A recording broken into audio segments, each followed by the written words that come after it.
आलमी और मकामी मार्केट में सोने की कीमतों में इस्तेहकाम। गुज़िश्ता रोज़ कीमत में कोई तब्दीली नहीं हुई। सराफा एसोसिएशन के मुताबिक मकामी मार्केट में 24 कैरात सोने की फ़ी तोला कीमत में कोई तब्दीली नहीं हुई और सोना 2,34,800 रुपये में फ़र्क हुआ। इसी तरह 10 ग्राम 24 कैरात सोने और 10 ग्राम 22 कैरात सोने की कीमत भी बिलतरतीब 2,01,303 और 1,24,84,184 रुपये पर मुस्तहकम रही।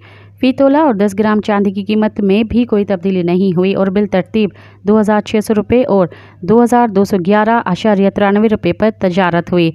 इसके अलावा बैनुल अक़वामी मार्केट में भी फ़ी औंस सोना $2,254 पर मुस्तहकम है। मज़ीद ख़बरन ऐं तफ़सीलात लाइ विज़िट कयो असांजी वेबसाइट www.awamiNewsHD.com ऐं ॾिसंदा रहो अवामी न्यूज़ HD।